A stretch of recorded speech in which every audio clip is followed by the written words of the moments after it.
Bonjour tout le monde, je m'appelle Yola Laurent, je suis intervenante de milieu pour le centre Le Chez Nous de Merciès. Aujourd'hui, avec mes collègues, dans le cadre de la journée contre la maltraitance envers les aînés la semaine dernière, on n'a pas pu vous faire quelque chose, mais cette semaine-ci, on a décidé de faire une petite vidéo dans laquelle on va vous parler un petit peu de la maltraitance.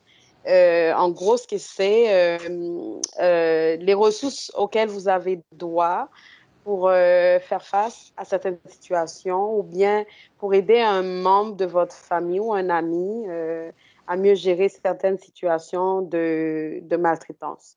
Donc, moi, je vais vous parler un peu de la maltraitance, vous donner en gros une petite définition pour vous permettre de mieux situer ce phénomène. Donc, la maltraitance, en fait, on pourrait la définir comme l'inaction ou action, lorsqu'on pose une action inappropriée de façon continue ou aussi intentionnelle ou non intentionnelle envers une personne aînée dont on s'occupe. Et en fait, l'action dans le temps, puisqu'elle est répétée ou l'inaction, elle est répétée, va causer du tort à cette personne, va causer aussi de la détresse parce que, voilà, elle va être continue dans le temps et la personne va se trouver vraiment mal. Donc, la maltraitance, elle peut être intentionnelle et elle peut être aussi non intentionnelle. Dans le cadre de la maltraitance non intentionnelle, c'est par exemple, la personne, elle va poser un acte ou elle ne va pas poser l'acte, mais en fait, elle ne sait pas ce qu'elle fait cause du tort à la personne dont elle s'occupe. Donc, par exemple, dans le contexte actuel là, de la pandémie, donc on peut justement constater beaucoup de formes de maltraitance non intentionnelle parce que les aidants familiaux, que ce soit un époux qui aide son épouse ou un fils qui aide sa maman ou autre, là, sont vraiment épuisés parce que tout simplement, de nombreux services sont fermés. Donc, à l'heure actuelle, ils ont très peu de ressources. Donc, ils se retrouvent à faire tout et ça peut justement provoquer de l'épuisement. Donc, l'épuisement va aussi pousser la personne inconsciemment à poser des actes ou ne pas faire certaines choses, mais pas avec cette intention de faire mal. Et ces personnes, on ne doit pas forcément les juger. Lorsqu'on est en présence de certaines formes de maltraitance non intentionnelle, on doit d'abord justement savoir euh, les réalités que ces personnes vivent, parce qu'elles vivent souvent des réalités très dures. Elles gèrent beaucoup de choses, le parent à prendre soin, la vie aussi, elles peuvent aussi avoir une vie active à côté des enfants à prendre soin. Donc, du coup, c'est pas évident.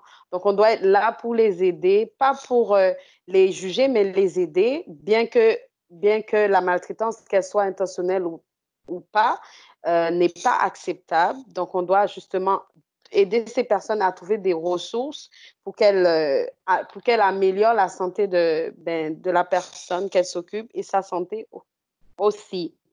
Et lorsque la maltraitance, elle est intentionnelle, donc le mot vraiment dit tout là, c'est que le geste posé ou l'acte qui n'est pas posé, c'est vraiment avec l'intention de nuire, de causer vraiment du tort à la personne qu'on aide. Il y a une petite, en fait, différence à faire par rapport à la maltraitance, parce que la maltraitance, elle peut se manifester sous plusieurs formes. Elle peut être manifestée sous une forme de violence. La violence, c'est lorsque la personne, en fait, dont on s'occupe, on la force à faire des choses qu'elle n'a pas nécessairement envie de faire. Donc, il y a un rapport de force entre les dents et les dés. Donc, on va lui dire, ben voilà, si vous ne faites pas ça, moi, je ne fais pas ça. C'est comme du chantage. Vous faites du chantage à la personne. Donc, il y a aussi certaines formes de négligence. C'est en fait la personne, on va lui priver de certaines choses qui, en fait, qui favorisent son confort ou sa sécurité. Par exemple, ne pas donner à temps à manger à quelqu'un alors qu'on sait que voilà, elle a faim. Ne pas changer, par exemple, des personnes qui ont des problèmes d'incontinence, ne pas changer à temps leur couche, ça aussi. Ça, c'est de la négligence qui est souvent constatée, notamment dans le cadre de la pandémie. dans les centres d'hébergement pour ces personnes-là, ça avait été beaucoup reproché au système de la santé, aux aidants. Donc, voilà. Donc là, je vais vous passer ma collègue Eliane qui va vous parler des différentes formes de maltraitance que l'on peut vivre. Donc, bonjour tout le monde. Moi, c'est Eliane. Je suis intervenante de milieu pour le chez nous de Merci Est depuis quelques mois déjà. Je vais vous parler en fait des différents types de maltraitance parce qu'il y en existe plusieurs. Et puis, avec le contexte actuel de la pandémie, c'est pas évident. Des fois, il y a certaines formes de maltraitance qui vont être mises en lumière par la pandémie, comme on l'a vu dans les CHSLD, tandis que d'autres vont être beaucoup plus cachées à cause du confinement. Donc, il y a des gens qui sortent pas, c'est plus difficile. Ça va vraiment là, cacher certaines formes de maltraitance. Donc, pour commencer, je vais parler de la maltraitance psychologique. La maltraitance psychologique, c'est des gestes, des paroles, des attitudes qui, en fait, vont avoir un impact sur le bien-être psychologique de la personne. Ça pourrait être du chantage affectif, des insultes, de l'humiliation, de l'infantilisation. Avec ce qui se passe en ce moment, on voit des fois certaines personnes qui sont extrêmement surveillées, qui vont surveiller ce que les aînés font. Ça peut partir d'une super bonne intention de ne pas vouloir qu'ils attrapent la maladie, mais ça reste que on peut pas faire culpabiliser ou stresser quelqu'un à ne pas sortir, à faire ci, à faire ça. Les gens sont maîtres de leurs propres décisions et de voir ce qu'ils veulent faire avec tout ça. Il n'y a pas question, là, il pourrait y avoir des menaces du genre, ben là, si tu sors, je viendrai plus te porter tes commissions. Ça n'a pas sa place, puis c'est de la maltraitance psychologique. Il pourrait y avoir aussi, en fait, de la négligence qui va être soit du rejet, de l'indifférence, et puis ça pourrait être aussi de refuser à un aîné un besoin qui est nécessaire. Donc, justement, dire arrange-toi avec tes commissions. Des fois, c'est normal de ne pas pouvoir tout le temps y aller, mais il y a des ressources. C'est de l'accompagner là-dedans ou de l'épauler dans ses besoins, surtout en temps de pandémie. Par la suite, il y a la maltraitance qui est physique. Donc, ça va être des gestes, des paroles, des actions qui sont inappropriées et puis qui vont avoir un impact sur l'intégrité physique de la personne. Ça pourrait être frapper, bousculer ou de pas donner les bons médicaments, les donner pas au bon moment. Ça aussi, ça a un impact. C'est de la maltraitance physique en fait. Un exemple en temps de pandémie, c'est très stressant pour tout le monde d'aller à l'épicerie en ce moment. C'est pas évident comment se comporter. Puis des fois, il y a certaines personnes qui vivent beaucoup de détresse psychologique, qui vont réagir trop fortement, qui pourraient bousculer pour telle ou telle raison. C'est pas un comportement qui est acceptable et puis c'est de la maltraitance qui est physique. On peut le voir aussi pour ce qui a trait à la négligence en CHSLD, c'est tout ce qui est privé des conditions raisonnables de confort, de sécurité, qui sont, on le voit beaucoup en CHSLD malheureusement présentement. On va passer par la suite à la maltraitance qui est sexuelle. C'est encore une fois geste, action, parole, mais là, c'est en lien avec une connotation sexuelle et c'est non consenti. Donc, tout le monde a droit là, à pas entendre des commentaires là, désobligeants par rapport à quoi que ce soit et puis que ce soit en lien avec le physique de quelqu'un, que ce soit en lien avec son identité sexuelle, son orientation sexuelle. Si vous ne voulez pas l'entendre, vous n'avez pas à l'entendre, puis c'est la maltraitance sexuelle. En termes de ce qui se passe présentement avec le confinement, ce qui pourrait être vu, c'est de la négligence, par exemple, priver un aîné de son intimité. C'est pas parce qu'on est en confinement qu'on n'a pas droit à son intimité, puis c'est pas parce qu'on est un aîné qu'on n'a pas droit à son intimité. Donc, c'est vraiment bien important là, de faire attention à ça, de respecter l'intimité de tous et chacun. Il faut faire attention aussi, il y a certaines maladies qui peuvent amener une désinhibition sexuelle. C'est pas la même chose, il ne faut pas confondre les deux. Finalement, moi, je vais vous parler de la maltraitance qui est matérielle, financière. Donc, ça englobe la fraude, ça englobe le fait, en fait, de se faire prendre quelque chose auquel on n'a pas consenti, que ce soit financier, que ce soit des biens matériaux, des choses comme ça. C'est pas évident. Il y en a beaucoup de la fraude présentement. Il y a des gens qui se présentent aux portes en disant qu'ils ont des tests, qui se présentent aux portes en disant qu'ils ont des listes de ceux qui ont le coronavirus autour de chez soi. C'est toutes des fraudes, c'est toute la maltraitance qui est financière. Et puis, c'est vraiment, là, il faut le dénoncer aux autorités. Ces fraudes-là, c'est bien important. Sinon, ça pourrait être par un proche, ça arrive, de la maltraitance financière par un proche, avec le fait que c'est moins évident d'aller à la banque présentement. Il y en a certains pour qui aller à la banque pour payer ses comptes, c'est quelque chose qui était fréquent et qui ne peut plus l'être avec le confinement. Donc, c'est de s'assurer qu'en fait, si quelqu'un nous rend ce service-là, ben qu'il vous dit exactement ce qu'il fait et qu'il respecte sa parole. Donc, c'est pas parce que quelqu'un vous rend service que vous avez à lui donner quelque chose et puis c'est à vous de déterminer si c'est le cas ou non. Il n'y a pas personne qui peut décider pour vous. C'est vos biens, c'est votre argent. Et puis, il faut vraiment que les choses soient faites là, dans le respect là, de votre volonté. Donc, je vais vous passer la parole à Mathilde pour les autres formes de maltraitance. Je m'appelle Mathilde Pouliot, je suis intervenante au Chez nous de Merci-Est et cet été, j'occupe le poste d'intervention de proximité par intérim en attendant l'embauche de quelqu'un au mois de septembre. Donc, je vais vous parler des 3 derniers types de maltraitance qu'on voulait vous présenter aujourd'hui. Je vais commencer par la violation des droits. Donc, comme son nom le dit, c'est toute atteinte aux droits et libertés individuelles et sociaux de la personne.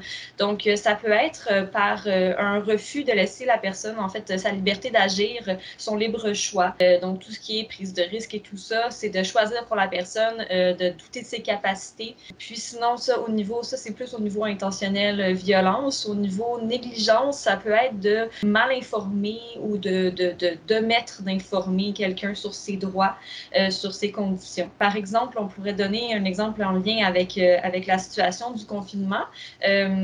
Quelqu'un qui habite en résidence pour personnes âgées et du jour au lendemain, la résidence décide qu'elle interdit l'accès, les entrées-sorties à la résidence et cette personne-là se retrouve sans information sur la raison pour laquelle elle est enfermée, mais enfermée chez elle, donc sans savoir pourquoi elle ne peut plus sortir. Mais ça, c'est une violation de son droit d'accès à l'information, en fait. Donc, c'est une forme de maltraitance. La prochaine forme de maltraitance, c'est la maltraitance organisationnelle. Donc, toute situation qui est préjudiciable, mais qui a été créée ou qui est tolérée par des organisations. Donc, ça peut être une organisation privée, ça peut être public. Donc, on pense au système de santé publique, on pense au gouvernement, on peut penser à un organisme communautaire aussi. Donc, tout organisme, dans le fond, toute instance qui est responsable d'offrir des soins ou des services aux personnes âgées, mais qui, dans l'exercice de ses fonctions, dans le fond, brime les droits ou les libertés des personnes. Donc, en ce moment, la situation des CHSLD, si on reprend l'exemple d'Eliane, c'est tout à fait un exemple très probant de maltraitance organisationnelle. Donc, ici, on peut dire que c'était peut-être plus une forme de négligence, dans le sens où le gouvernement n'a pas nécessairement fait exprès de maltraiter ces personnes-là, mais le fait qu'ils n'étaient pas préparés pour bien prendre soin des gens dans un contexte de pandémie comme ça, eh bien, ça a eu les conséquences, comme on sait, très dramatiques même de décès de centaines de personnes. Donc, même si ce n'était pas nécessairement intentionnel, ça reste que c'était vraiment une forme de maltraitance organisationnelle. Finalement, je peux vous parler aussi de l'agisme. Donc, l'agisme, c'est un peu comme tous ces mots qu'on connaît en isme, sexisme, racisme, c'est de juger quelqu'un en fonction d'un critère sur lequel il n'a aucune influence. Donc, dans ce cas-ci, c'est l'âge. Puis de discriminer cette personne-là en fonction de ce critère, de cet aspect de son identité.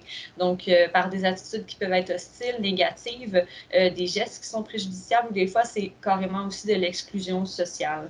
Donc, en ce moment, avec la mésinformation, dans le contexte de la pandémie, il y a eu beaucoup de personnes qui ont cru que les personnes âgées étaient des personnes qui étaient plus contagieuses, alors qu'on sait bien que quand on a la bonne information, c'est pas le cas.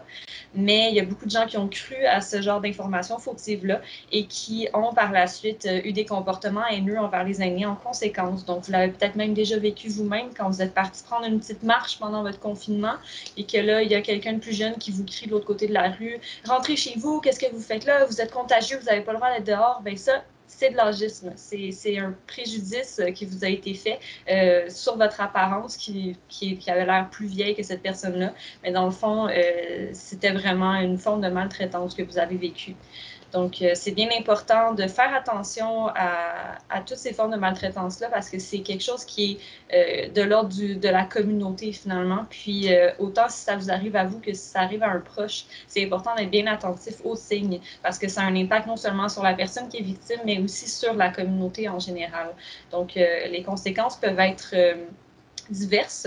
On peut avoir évidemment, dépendamment du type de maltraitance, ça peut être des séquelles physiques, ça peut être des séquelles psychologiques de l'ordre d'anxiété, dépression, idées suicidaires, suicide, maladie, mortalité. Évidemment, tout ça dépendamment de l'intensité de la maltraitance.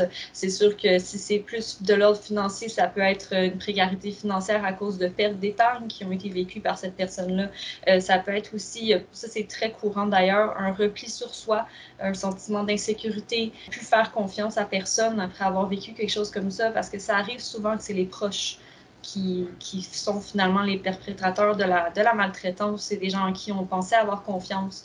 Donc, il faut faire bien attention aux conséquences que ça peut avoir sur cette personne-là. Ça peut les fragiliser, ça peut amener la personne à être vraiment plus recluse finalement. Donc, c'est important d'être attentif aux signes quand on est un proche, puis de contacter des ressources si jamais vous voyez ce genre d'attitude arriver chez un de vos proches ou même pour vous-même. Je vais repasser la parole à ma collègue Yola. En fait, moi, je dirais que le phénomène de la maltraitance, c'est assez subtil. Il faut vraiment que vous soyez attentif, que ce soit à vous ou à un proche, parce qu'en fait, la maltraitance, elle touche tout le monde. Là, on parle des aînés parce que, bon, on a voulu souligner la journée de la maltraitance envers les aînés, mais la maltraitance n'arrive pas qu'aux aînés. C'est tout le monde à un moment donné de sa vie peut être maltraitant et peut être aussi maltraité. Donc, du coup, restez vigilant, restez aussi, écoutez aussi vos émotions, soyez libre aussi d'en parler, que ce soit à la police, aux intervenants. Vous allez voir, ma collègue va vous donner quelques pistes de ressources.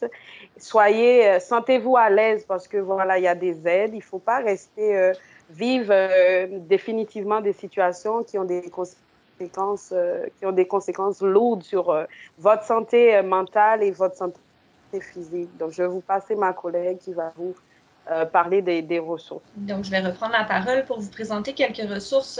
Cette liste n'est évidemment pas exhaustive. On va vous donner un peu plus de liens dans notre publication, mais déjà, je peux vous en présenter quelques-uns. On a la ligne Aide Abus Aînés, ligne AAA. Cette ligne-là, c'est une ligne qui est présente pour vous outiller et pour vous écouter si vous ou un proche vit de la maltraitance et est une personne âgée. Donc, n'hésitez pas à les appeler. Ils sont vraiment là pour vous écouter, pour vous donner des ressources, pour trouver des pistes de solutions avec vous. Si jamais vous sentez que quelqu'un a vécu des choses vraiment plus difficiles puis qu'elle semble avoir des idées suicidaires, il y a toujours le centre de prévention du suicide, donc qui est ouvert 24 heures sur 24, 7 jours sur 7. N'hésitez pas, c'est des gens qui sont formés pour intervenir en conditions de crise. Donc, ils sont là vraiment pour intervenir si jamais vous voyez une situation qui risque de s'envenimer beaucoup. Sinon, vous avez l'info sociale. L'info sociale, c'est le 811. C'est un numéro qui est là pour vous offrir toutes sortes de ressources, que ce soit des ressources psychosociales ou des ressources de santé aussi. Donc, c'est des professionnels de la santé qui sont formés, qui vous répondent. Donc, ils sont vraiment là, encore une fois, 24 heures sur 24, 7 jours sur 7 pour vous donner des renseignements. Donc, n'hésitez pas à les appeler non plus. Et finalement, bien, vous pouvez appeler le travailleur de milieu du projet ITMAR de votre secteur. Et dans ce cas ici de Mercier-Est, eh bien, c'est moi. Donc, n'hésitez pas. Moi, en tant qu'intervenant de proximité, je suis là aussi pour vous référer, pour vous écouter. Donc, n'hésitez vraiment pas à m'appeler si vous avez besoin de quoi que ce soit. Je suis là aussi pour vous. Donc, vous pouvez me contacter au 514-663-8190. Finalement, évidemment, si vous voyez toute forme de situation qui est d'une urgence, n'hésitez pas à appeler le 911. Ils sont là pour ça aussi. Sur ce, ça conclut notre présentation sur la maltraitance. Merci beaucoup de nous avoir écoutés. Puis, j'espère que ça va vous avoir éclairé un peu et que ça va vous avoir donné des outils pour mieux affronter la maltraitance envers les aînés. Aussi, bien important de mentionner que toutes les ressources qui ont été présentées par ma collègue Mathilde sont confidentielles. Donc, n'hésitez pas là, à appeler c'est 100% confidentiel. Et puis, si c'est juste pour poser une question, bien, ça vous appartient. Merci beaucoup. Bye bye. Merci. Bye bye.